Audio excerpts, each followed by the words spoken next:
Hi, I'm Darren Potke, Executive Director of USTA Georgia. I don't have to tell you that the last 12 months have been a challenging year for all of us. However, so many people have stepped up and reached out to make great things happen in their communities across the state. Here at USTA Georgia, we have created some special 2020 COVID-19 Service Awards to celebrate all of the positive things that have happened this year. And trust me, there's been a lot. Congratulations to all of our nominees and category winners, and a sincere thank you for all you continue to do to promote and develop the growth of tennis, not just in your area, but all across our great state. One of our categories was Serving Aces for the Community for Youth, and this category recognized a USTA Georgia junior player who has gone above and beyond to serve his or her community during the pandemic. And I'm pleased to announce our category winner is Frank Zhou of Suwanee. Congratulations, Frank. I did want to take a moment to recognize the other nominee in this category, Mason Taub. Recently, I sat down virtually with Frank to discuss his Letters for COVID organization that he started and his love for tennis and North Gwinnett High School. I hope you enjoy our conversation. Well, welcome back, folks, to the USTA Georgia 2020 Virtual Awards Ceremony. And this year, because of the COVID-19 pandemic, the organization created some special COVID-19 Service Awards. And joining me today is the winner of the category for the Serving Aces for the Community in terms of youth from Suwanee and North Gwinnett High School, Frank Zhou. Frank, how you doing? Good. How are you? Great. Thanks so much for joining. I really appreciate it. You, of course, go to North Gwinnett High School, home of the Bulldogs, the pride of the Bulldogs, play tennis for them. Can you talk about maybe your experience at North Gwinnett, maybe starting with a high school team? You guys are really active on social media. It's kind of fun to see a high school team so into that side of it. Can you talk about that? Yeah, definitely one of the best experiences I've had in high school being on the team. And the team is super supportive, the school is super supportive of the team. So definitely we try to get out as much as possible, spread the word that we're playing matches, where we're playing, when we're playing. And I love the coaches on the team. I also love the players. This is my senior year, my last year of playing, and the past 4 years of being on the team have been super fun. And even though the COVID pandemic happened this year, I feel like it's made us even more connected and more supportive of each other throughout our matches. And yeah, the social media, um, one of the parents runs the account and they love to have fun with it and to call And out they other do. teams and to post our results as soon as possible. So yeah. And yeah, overall the school is a great school and I love going to North Gwinnett and it's great for my academics and for sports. So definitely a huge plus of going to North Gwinnett. Yeah, well, I'll tell you, very impressed how, I mean, there's so many great players, both on and off the court from that particular team. The coaches must be doing a tremendous job, or you guys are fooling them. Which one is it?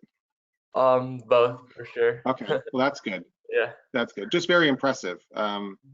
Gotten to know some of the players on the North Gwinnett team, and all of them are great students, great Mhm. stewards of the game. So, Mhm. Yeah. so Frank, you were recognized with this award because of an idea that you came up with when the pandemic hit. You actually founded your own nonprofit organization called Letters for COVID, with 4 being the number. Mhm. Where did you get the idea? We'll ask you to what it's about, but did you have family members in the medical field, or what was your idea of starting this organization? Yeah. My mom is in the medical field. She's a pharmacist. So I was hearing on the news a lot of stuff about how the healthcare workers are being overworked. They couldn't go home. They had to work extra shifts, and because of the pandemic. So I knew that there should be a way that I could somehow help them.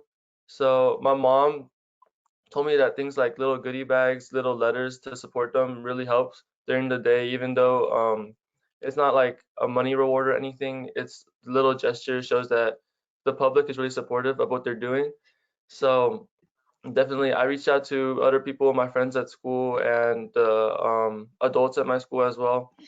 And we created an organization that focused on writing letters and getting volunteers to write letters and donate little goodie bags like chocolates, snacks, and yeah, we were able to put together a lot of donations through this, and that's basically how I got the idea of just writing letters for healthcare workers. That's incredible, and I believe you're up to over four figures here, right? You've sent over 1,000. It's not like you've done a few, right? You've sent Yeah. over 1,000 letters, you It's and your been, friends and associates. yeah, That's an incredible achievement. thank you. Yeah. So, we have a saying called "work where you're celebrated, not where you're tolerated," and that I'm really pleased to hear you say that. Just something little for some of the healthcare workers, because what a very difficult time. And you're talking about some of the most committed people in our hmm society. Just a tremendous job. So, um, how were you able to execute it? What was the process like? Just even getting, you're all a 501c3 now? Is that correct? hmm Yeah. I mean, that process is not easy, right? I mean, you probably found that out. For Um, sure. were there any real challenges when you got this set up, or Yeah, were there a definitely in the success beginning story? it was hard to get volunteers, hard to get letters. So our first donation was only about 20 letters, but I think what helped the most was creating a lot of social media platforms and websites, and also partnering up with a lot of other high schools and clubs at our school. And I think Okay. this really got the word out of to get people to write letters, especially making it sort of like a point opportunity for clubs. It really allows other people to know about our cause and our organization. And I think having this type of outreach will help a lot in getting our organization out to the public. And yeah, it just took a lot of emails. It took just a lot of time and just not giving up on the idea, basically. Sure. And you personally delivered most all of these, if not all, right? Is that Yeah, correct? we would drive. Yeah. What was that experience like? Yeah. It was definitely cool seeing the healthcare workers receive our letters, especially we actually got a lot of thank you letters and emails from the hospitals after our deliveries, so definitely that was definitely really cool. And yeah, seeing the healthcare workers just smile when we give our letters, that was probably the best part of hand delivering all the letters.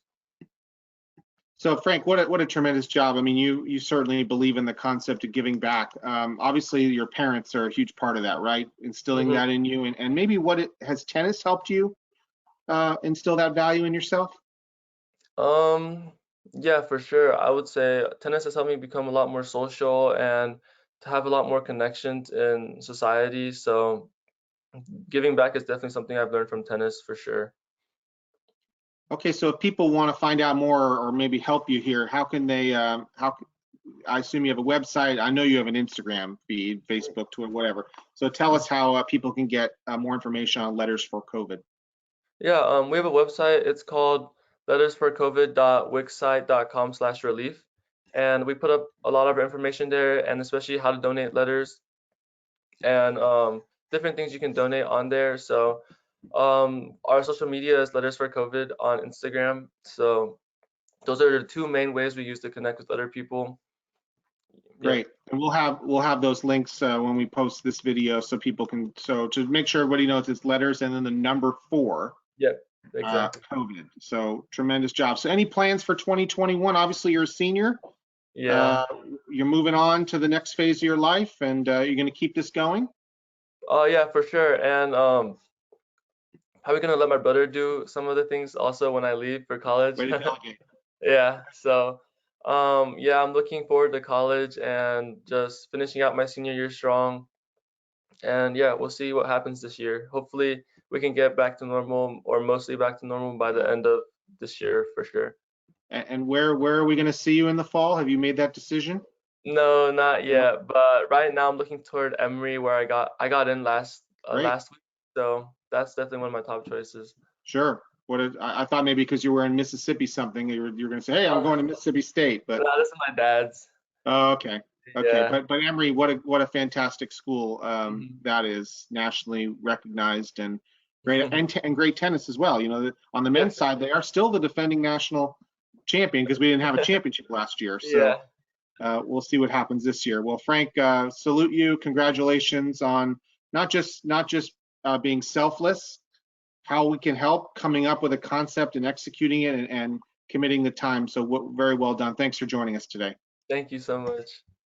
Okay, folks, that's the 2020 USTA Georgia COVID-19 Service Award winner for the Serving Aces for the Community Youth category, Frank Zhou of Suwanee and North Gwinnett High School. I'm sure you know why he got this recognition based on some of the things we talked about, so we give him all the credit in the world.